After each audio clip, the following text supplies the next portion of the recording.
Honda's most iconic bikes are being left to rot in showrooms, quietly pushed aside while dealers scramble to clear space. Riders aren't being told why, but the truth hits hard. These aren't just slow sellers, they're signs of a shift nobody's prepared for, and it's already happening nationwide. Number 7. Honda Fury. When Honda first launched its factory-built chopper, it aimed to capture a unique space between mainstream cruisers and handcrafted custom builds. At a glance, it looked like they had nailed it. The stretched-out frame, raked front end, and minimalist silhouette promised the chopper lifestyle without the maintenance hassle or wallet-shattering cost. But while the concept may have been ambitious, the result has left dealerships sitting on unsold inventory. Under the tank sits a 1,312 cubic centimeter V twin engine that produces 57 horsepower and 73 pound-feet of torque. It delivers smooth, low-end grunt as expected from a V-twin, and the throttle response is both refined and manageable. For cruising, it performs exactly as intended, predictable and calm.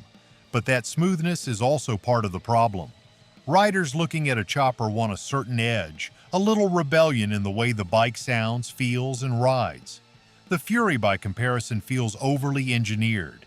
It's too tame for what it visually promises. Its braking and suspension setup consists of a single front disc brake and a single rear disc brake with a telescopic front fork and a single shock absorber at the rear. The suspension feels decent for city riding but begins to reveal limitations when the pavement gets bumpy or unpredictable. The overall ride quality leans more toward relaxed cruising than aggressive performance. Weighing in at 672 pounds, the Fury sits on the heavier side for a chopper-styled machine, which makes low-speed handling slightly awkward, especially for shorter riders. What really distances the Fury from its intended market is the styling. At first glance, it does mimic the look of a backyard-built custom. You get a low-slung stance, teardrop fuel tank, and wide rear tire. But look closer, and you'll notice how cleanly everything fits together, how the welds are too uniform, and how the finishes feel too perfect.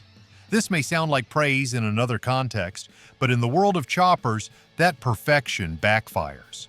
Custom buyers want individuality. They want character.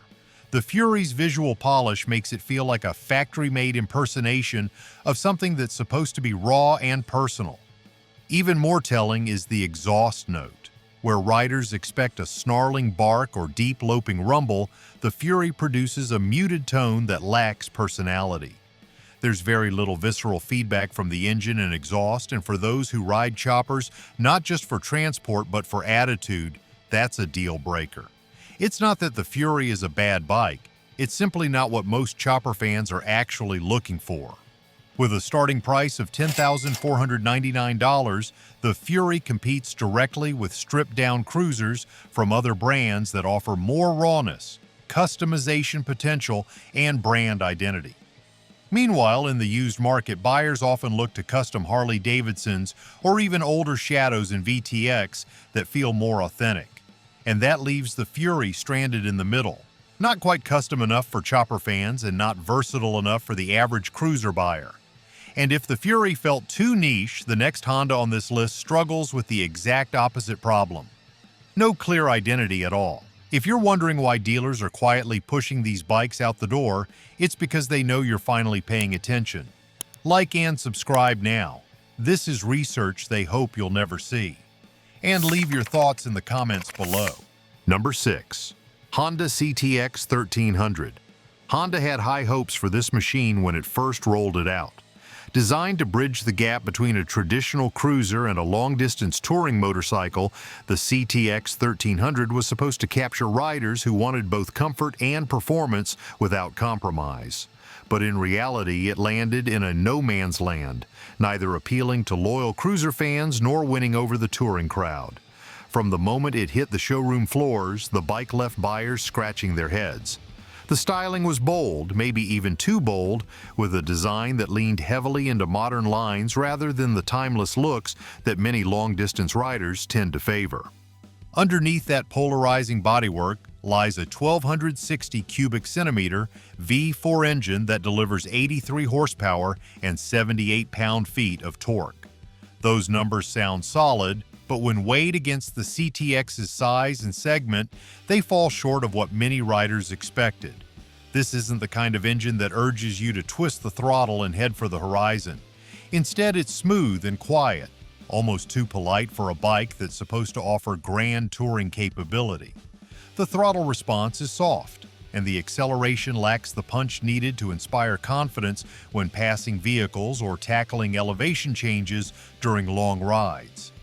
Physically, the CTX 1300 tips the scale at 725 pounds, which makes it noticeably heavy, especially during slow-speed maneuvers or tight U-turns in parking lots. The braking system features dual front disc brakes and a single rear disc, offering adequate but not exceptional stopping power. Suspension duties are handled by a standard telescopic front fork and twin rear shocks. While comfortable for relaxed highway cruising, the setup struggles to keep the bike composed over broken pavement or in twisty conditions where a more dynamic response is needed. Riders looking for excitement in the curves are likely to be disappointed, and those wanting cloud-like comfort may find the CTX only delivers halfway. One area that drew early praise was the seating ergonomics. The seat is low and wide, offering good support for longer hauls, and the handlebars are placed in a relaxed, slightly forward reach that suits a more laid-back riding posture. However, despite the comfort, the wind protection is underwhelming. The fairing doesn't do enough to shield taller riders from wind buffeting at higher speeds, and the windshield is non-adjustable. That limits the CTX's appeal for serious touring riders who often prioritize customizable airflow and protection from the elements. Another critical issue is the bike's overall personality, or lack thereof. The CTX 1300 was marketed with a sense of innovation and crossover potential, but it ultimately lacks the character that draws riders to either cruisers or touring machines. It doesn't have the growl and presence of a traditional V-twin cruiser, nor does it possess the refined luxury and features of a full-blown tourer like the Gold Wing. It lands somewhere in between, and in doing so, fails to establish a compelling identity of its own. For many buyers, it simply became a motorcycle that looked different but didn't feel different in a meaningful or desirable way. The starting price of the CTX 1300 hovered around $17,000 when new. At that price point, buyers found themselves comparing it to motorcycles with stronger reputations, more extensive support networks, and better overall capability. Speaking of confusion, the next bike aimed for sporty performance but ended up priced far out of its weight class. We already sorted through the junk. Our go-to riding gear is in the description. Grab what works. Ride smarter. Number 5. Honda CBR 650R. In a world where performance, identity, and value must align perfectly, this bike manages to miss the mark in every category. Designed as a middleweight sport bike, the CBR 650R was meant to bridge the gap between beginner-friendly machines and full-fledged track weapons. At a glance, it looks like it should do just that. Aggressive bodywork, sport-oriented seating, and a full fairing that gives it a race-ready stance. But looks can be deceiving, and in this case, they absolutely are. At the core of the CBR 650R is a 648 cubic centimeter inline-4 engine that delivers 94 horsepower and 47 pound-feet of torque. Those numbers sound decent, especially for a street sport bike, but when you put it up against the competition, it starts to lag behind. The Yamaha R7 delivers a punchier twin-cylinder experience with more low-end grunt, while the Kawasaki Ninja 650 appeals to entry-level riders with its comfort and versatility. The CBR 650R, stuck in the middle, lacks the precision of a supersport and the accessibility of a true beginner's bike. Its engine needs to be revved hard to deliver thrills, and not everyone shopping in this category wants to redline their machine just to have some fun. The suspension setup includes a 41mm Showa separate function fork, big piston in the front, and a rear monoshock that is adjustable for preload. Braking is handled by dual front discs with radially mounted 4-piston calipers and a single rear disc. These components are well made, but they are more good enough than game-changing. The chassis is built around a steel diamond frame which helps keep the bike rigid but also contributes to its relatively high curb weight of 445 pounds. That weight becomes noticeable during quick transitions and spirited cornering, areas where a sport bike should shine. And while ABS comes standard, more advanced rider aids like traction control, ride modes, or a quick shifter are absent, which hurts its appeal in a market where technology is becoming standard even in mid-tier models. Visually, the CBR 650R does make a strong first impression. It borrows styling cues from the Fireblade series, which gives it a premium, aggressive look. Sharp fairings, angular lines, and LED headlights contribute to a modern appearance that looks fast even when it's standing still. However, the color options are limited and often uninspiring, and once you get past the fairing, there's not much else to grab your attention. It tries to be flashy without backing it up with the excitement or performance many riders expect when they see that aggressive design.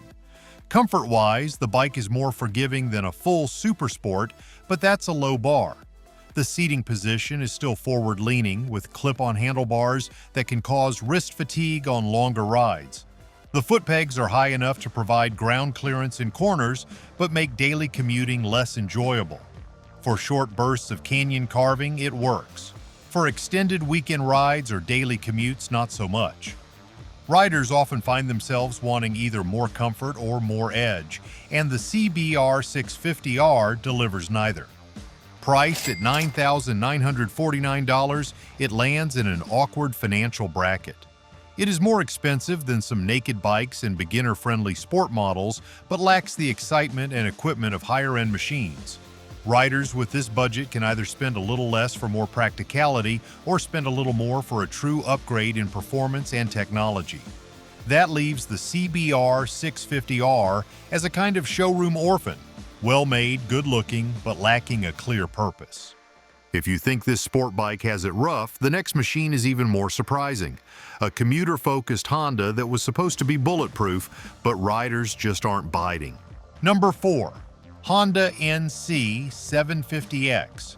It was designed to be the ultimate all-in-one motorcycle, economical, easy to ride, and packed with clever engineering. On the surface, the NC 750X had the recipe for success: upright ergonomics, practical features, and Honda's legendary reliability. But what was meant to be a do-it-all machine now sits untouched in dealership showrooms across the country, struggling to connect with any specific kind of rider. Despite its attempts to blend utility and adventure, the NC 750X now suffers from one of the worst fates in the motorcycle world. Buyers simply do not know what it is supposed to be. The heart of this bike is a low-revving parallel twin engine displacing 745 cubic centimeters. It produces 58 horsepower and 50 pound-feet of torque, sufficient for city commuting and light touring, but not exactly thrilling. That modest output, combined with its automatic dual-clutch transmission option, has led some riders to feel like they are operating a large scooter rather than a middleweight motorcycle. And while the engine is smooth and efficient, the lack of emotional engagement is what keeps many riders from truly connecting with the machine. From a technical standpoint, the NC 750X is built around functionality.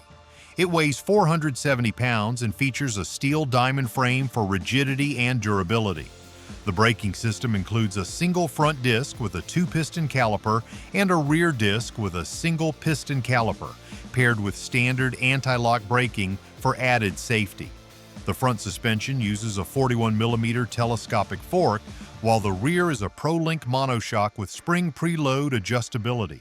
All of this adds up to a composed ride for everyday conditions, but not one that inspires spirited cornering or weekend adventure runs.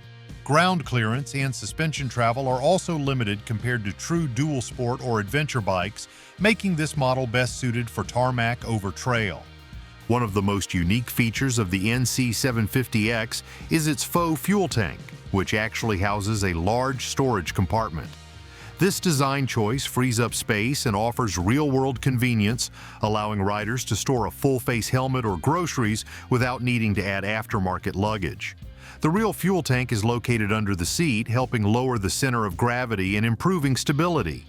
Yet despite this clever design, many riders find the aesthetics of the bike too conservative or generic, lacking the visual identity that defines its adventure bike competitors. Price-wise, the NC750X starts at around $9,399, which puts it in a competitive middleweight bracket. However, when potential buyers compare it to bikes like the Yamaha Tenere 700 or even Honda's own CB500X, the NC750X starts to feel like a compromise. It's not as rugged as a true adventure bike, not as fun as a naked street bike, and not as plush as a full-size tourer. And that's precisely the problem. This bike tried to be everything, and in doing so became something very few people are asking for. That kind of indecision leads us straight into number 3, a model that tried to be a sporty cruiser but ended up in dealership limbo. Number 3. Honda Rebel 500 ABS. Honda intended the Rebel 500 Special Edition to offer a refined, custom-inspired cruiser straight off the showroom floor. On paper, it looked like a smart move, adding visual upgrades like fork gaiters, a sculpted headlight cowl, and a brown diamond-stitched seat to give the bike some boutique flair. But in practice, those extras have not translated into enthusiasm from buyers. The reality is simple. Riders who want a Rebel usually want a blank canvas, not a pre-decorated one. The Special Edition costs more than the base model, but it fails to deliver any real improvements to performance, comfort, or ride quality. For experienced buyers, it comes across as an overpriced cosmetic package that misses what the Rebel lineup is truly about: simplicity, affordability, and personalization. At its core, the Special Edition shares the same power plant as the standard version, a 471 cubic centimeter parallel twin engine that produces 45 horsepower and 32 pound-feet of torque. It is liquid-cooled, fuel-injected, and known for being reliable and low maintenance. The engine has enough grunt for commuting and casual weekend rides, but it certainly does not excite those seeking long-range power or high-speed touring performance. Riders describe it as approachable, not thrilling, and while that is fine for new riders, the Special Edition name sets expectations that simply are not met once you twist the throttle. Supporting that powertrain is a minimalist chassis that keeps the bike manageable for all experience levels. The suspension setup consists of conventional telescopic forks up front and twin shocks in the rear. The ride is soft and compliant, but under heavy braking or aggressive cornering, the chassis can feel vague. The braking system includes a single front disc with a twin piston caliper and a single rear disc, both supported by anti-lock braking system. These brakes are adequate for the Rebel's weight, which comes in at around 416 pounds, but the bike lacks the stopping authority or feedback expected from a machine with a premium badge. For riders who are drawn to cruisers with more confident braking and firmer suspension, this setup will feel underwhelming. Styling is a major talking point with the Rebel 500 Special Edition, and unfortunately, that is part of the issue. The design tries to elevate the Rebel's look with a splash of custom inspiration, but it ends up confusing buyers about who the bike is for. Cruiser traditionalists are unlikely to be impressed by the brown seat and fork covers, while those looking for performance or sportiness are not going to stop and stare either. What results is a motorcycle that visually says entry-level, but wears a price tag that suggests it offers more than it really does. Riders with an eye for value often look at the Special Edition and see a few accessories they would rather choose and install themselves, usually for less money and with more personal satisfaction. The Rebel 500 Special Edition has a starting price of $6,999, placing it uncomfortably close to larger displacement cruisers with more features and stronger road presence.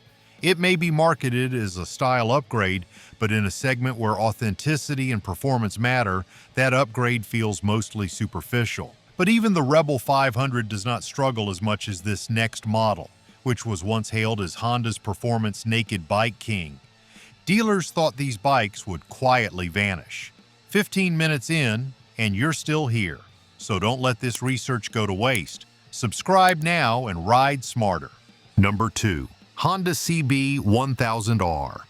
Among Honda's sportier options, this machine was intended to be a showstopper. A high-performance naked bike with premium touches and aggressive street styling, it was supposed to be the Japanese manufacturer's flagship in the neo-retro category. But somewhere between its price, position in the market, and rider expectations, it lost traction. Honda aimed to merge performance with unique styling, banking on minimalist bodywork and a muscular stance to attract both traditionalists and modern thrill seekers. But in today's market, that strategy just didn't stick. This motorcycle is powered by a 1,017 cubic centimeter inline-4 engine that produces 143 horsepower and 77 pound-feet of torque. It delivers a sharp, responsive riding experience, especially in the mid and top-end range. The engine is refined and silky, characteristic of Honda's high-revving inline designs, and its 6-speed gearbox offers crisp transitions whether you're carving canyons or speeding through the city. But while the performance numbers sound impressive on paper, real-world feedback has been far less enthusiastic. A major issue with this bike is that it comes across as too subdued for its price.